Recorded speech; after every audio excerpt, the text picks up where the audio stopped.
ನಮಸ್ಕಾರ. ವರ್ಷದಲ್ಲಿ ಒಂದು ದಿನ ನಾವೆಲ್ಲರೂ ಮಗುವಾಗ್ತೀವಿ. ಮಗುವಿನ ಆ ಖುಷಿ, ಸಂತಸ, ಕೇಕೆ, ನಗು ಇದನ್ನ ನಾವು ಅನುಭವಿಸ್ತೀವಿ. ಯಾವತ್ತಪ್ಪ ಅಂಥ ದಿನ ಅಂದ್ರೆ ನಮ್ಮ ಹುಟ್ಟು ಹಬ್ಬದ ದಿನ. ಈ ಬಾರಿಯ ನನ್ನ ಹುಟ್ಟು ಹಬ್ಬದ ಆ ದಿನವನ್ನ ನೀವೆಲ್ಲರೂ ಹೀಗೆ ಮಾಡಿ ನಾನು ಮತ್ತೆ ಮಗುವಾಗುವ ಅವಕಾಶವನ್ನ ಮಾಡಿಕೊಟ್ರಿ. ಎತ್ತಣ ಮಾಮರ, ಎತ್ತಣ ಕೋಗಿಲೆ, ಏನೀ ಸ್ನೇಹ ಸಂಬಂಧ. ನಮ್ಮನ್ನ ಬೆಸೆದಿರೋದು ಕನ್ನಡ, ಕನ್ನಡತನ, ಕನ್ನಡದ ಗುಣ. ಆ ಗುಣವನ್ನ ನೀವು ಮೆರೆದಿದ್ದೀರಿ, ನನ್ನನ್ನ ಒಪ್ಪಿಕೊಂಡಿದ್ದೀರಿ, ಹರಸಿದ್ದೀರಿ.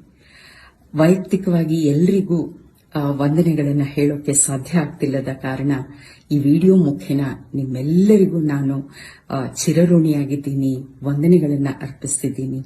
ಈ ಅಭಿಮಾನ ಹೀಗೇ ಇರಲಿ ಅಂತ ಪ್ರಾರ್ಥಿಸ್ತೀನಿ. ಶುಭವಾಗಲಿ.